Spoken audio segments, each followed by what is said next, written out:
I'm currently in a predicament, and quite frankly, I don't know what to do. I'll start from the beginning.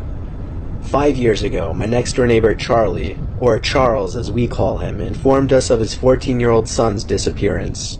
He reported it to the police, it was on the news, it was everywhere. Me and my wife felt absolutely awful, and always offered to help them out in any way we could. As the years passed with no word of their son, we assumed they eventually came to terms with it, and realized the worst had probably happened. Me and my wife never had the nerve to ask if the body ever turned up. Occasionally Charles and his wife would invite me and my wife over for a barbecue during the warmer months. We noticed neither of the two were ever the same since their son had gone missing. Charles' wife Kathy was always quieter and more reserved, and Charles just seemed more awkward and nervous, both understandable to a certain extent. Fast forward a couple of years later to just last week. Charles came over to me when I was taking out the garbage and asked to borrow a shovel. Without hesitation, I ran to get him my best shovel, not asking why he needed it. He thanked me and said he just had to do some work in his backyard and he'd get it back to me by tomorrow. He then disappeared into his backyard. I went inside, and when I was by one of my upstairs windows that has a clear view into Charlie's backyard, I could see he was digging out a really big hole in the ground. He seemed to be struggling a bit. He's 56 after all. I figured I'd go grab my second shovel and help him out. As I entered his backyard and called his name, he looked up from what he was doing, dropped my shovel, and hurried over to me, saying, No, it's okay, Tim, I got it. Please, just leave." I said, "What's wrong with you? It's not a big deal." Mainly because of his bizarre reaction. He told me I will not allow you to use that shovel in my backyard, and then pointed to the gate as if I were a dog. I was so taken aback by how he was acting that I just left without saying another word. I went upstairs to spy on him through the window. He was digging the hole for at least another half hour. When it finally looked like he was done, he started looking around, like up high at neighboring houses as if to check and make sure nobody was watching. And then, before I could think to hide, he spotted me at my window. All I could do at that point was casually walk away. He's up to something, and I wanted to find out what. I continued to look at his backyard every so often, but he wasn't digging anymore. I figured he knew I was watching now and would wait until it was dark out. And I was exactly right. At 1:30 in the morning, I heard the sound of a shovel hitting the dirt outside. It was too dark to see anything from my window now, so I snuck outside quietly and looked over the fence in the backyard. I could see him digging loud and clear now. When he went inside his house, I took that opportunity to sneak into his backyard and take a look at what was in the hole he was digging. The moonlight alone revealed a small piece of a black garbage bag protruding from the dirt at the bottom of the hole. I looked at his back door and back at the hole. I did this 3 more times, deciding whether or not to see what was in the bag. In the end, I decided to run back to my backyard, and it was a good thing I did, because he came back outside seconds later. But he wasn't digging. In fact, he disappeared to the other side of his house and didn't come back. I went back into my house and quietly got back into bed, trying not to wake up my wife. The next day, the first thing I did was look out my window to see that the hole in the ground was completely patched up in Charles' backyard.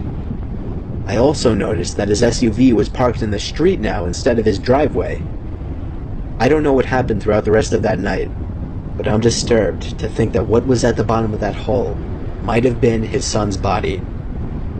For all I know, he dug up that hole to remove whatever he had previously buried down there and drive it somewhere else to dump it. This is all speculation, call me crazy if you want.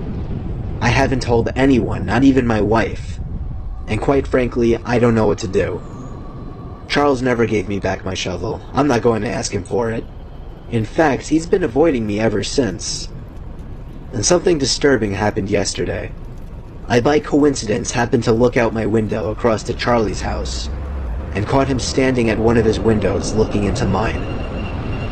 When he saw me, he shut his blinds, and that was in the middle of the day. I have no idea what to do, but I'm honestly terrified.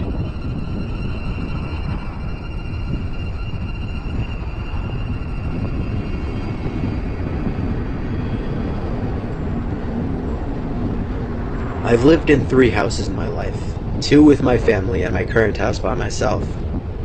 We lived in the first house for the first 15 years of my life, and the second house the next 7 before I moved out to my current home. This experience happened in my first home when I was 15, within the last few months of my family living in that house. I don't remember my family ever being really friendly with the neighbors. In fact, there were 2 kids living next door with their dad that me and my brother had only talked to maybe once or twice our entire lives. As bizarre as that is, though we did know both of their names, Eric and Todd. One day, me and my brother, who is 5 years younger than me, were outside playing basketball in the driveway. That was when one of the 2 boys next door, Todd, came outside and walked over to us, initiating a conversation.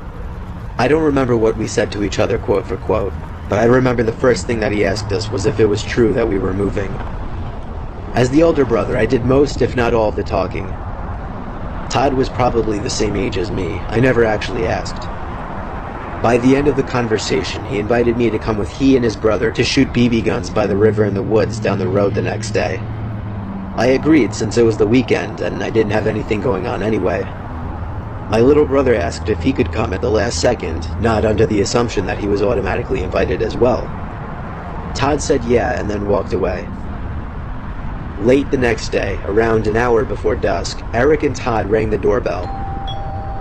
We were quick to answer the door because our parents didn't know that we were going out to shoot BB guns. Walking down the sidewalks with Todd and Eric decked out in camo gear and carrying a duffel bag of BB guns was really strange. The level of seriousness these 2 clearly had in this was really weird to me and my brother, and we kept meeting eyes, holding in our laughter a couple of times because of it. We got to the woods having spoken very few words. I could already tell these 2 were kids of few words. Maybe why we hadn't met them officially until that point. Todd dropped the duffel bag onto the ground and unzipped it, while Eric aggressively snapped a branch off a tree and threw it into the river. Me and my brother looked at each other again, this time not finding it as funny. Todd pulled out a couple of guns and handed them to me and my brother, and that's when Todd dropped the bomb and told us they were real guns. Eric grabbed a loaded gun from the bag and began firing at trees across the river. When I realized he wasn't joking about the guns being real, I was in a mix of anger and confusion. I grabbed the gun from my brother's hands and placed both of them back in the bag. I told them we weren't comfortable with this and had to leave. Eric stopped firing, and they both looked at us with expressions that seemed half angry. One of the 2 boys yelled a curse word at us as we were walking away. I always had a feeling these 2 were bad kids, but this confirmed it. I told my brother not to speak to them anymore for the remainder of our time living there. We told our parents at the dinner table that night that they were really weird kids, but we didn't mention the gun thing. I woke up that night to a breeze of cold air hitting me in the face. My window was open all the way. I felt something hard press up against the back of my head as I was looking out the window, and somebody behind me going, "Shh, shh." Somehow I didn't scream or jump, I just stayed calm. I was able to understand what was going on surprisingly quickly.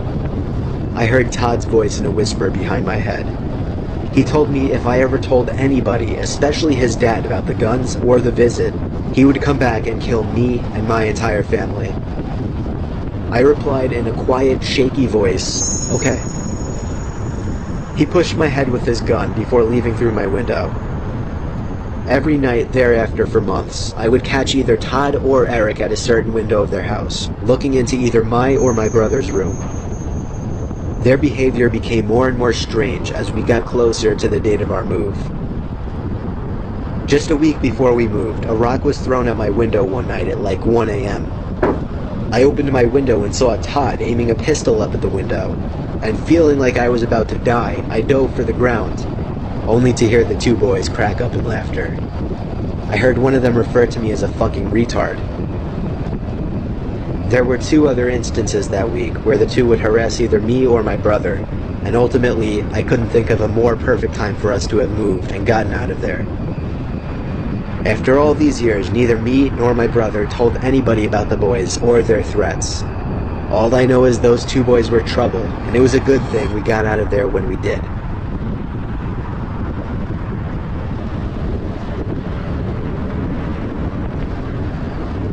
At the time I'm writing this happened 2 weeks ago. I've always hated just about all of my neighbors. I'm fresh out of college and I'm living on my own, but that comes at a price. I'm living in a really shitty area, the only place I can afford a house. So I'm not bound to have the ideal neighbors. The neighbors on one side always have their music blasting, while the neighbors on the other side are the creepiest people I've ever met in my life. It's two people living next door. One woman in her 60s who's not friendly at all and honestly doesn't seem all there, and a slightly younger woman who has some kind of severe mental disabilities. I have no idea what the relationship is between the two. I would commonly be sitting on my front porch when I'd look over next door and see the older woman holding the younger woman back as she'd be having some kind of freak-out episode. She'd have her arms crossed and she'd quickly rock back and forth while screaming and making noises. Sometimes she'd even look over and point at me and mumble stuff to the other woman. It's quite disturbing, actually. Sometimes I even go inside when I get too uncomfortable. Anyway, it was a night like any other. I had to go to bed early for work in the morning. However, the next-door neighbors were making an unusual amount of noise. I could hear the deranged woman screaming and throwing a fit as the older woman yelled in distress. This went on for about an hour, and I couldn't take it anymore.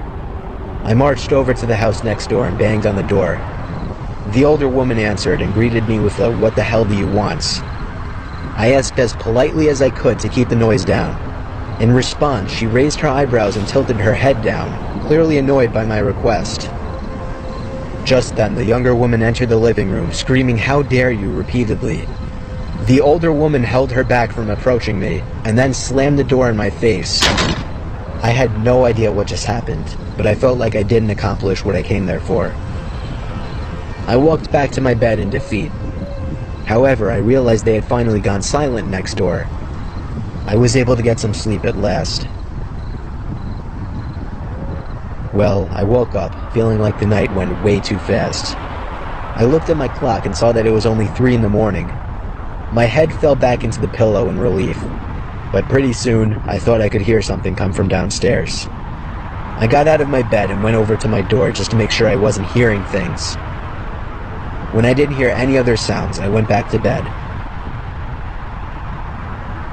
I woke up once again to a dark room. Only 20 minutes had passed since I'd fallen back asleep.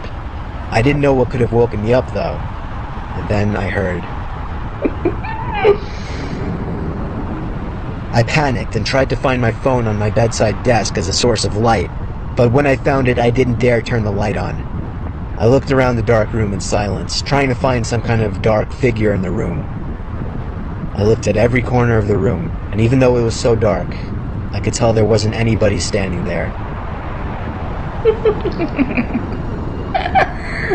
This time I heard where it was coming from. I turned to the edge of my bed and saw a black shadowy circle-like object right at the edge of the wooden wall of my bed.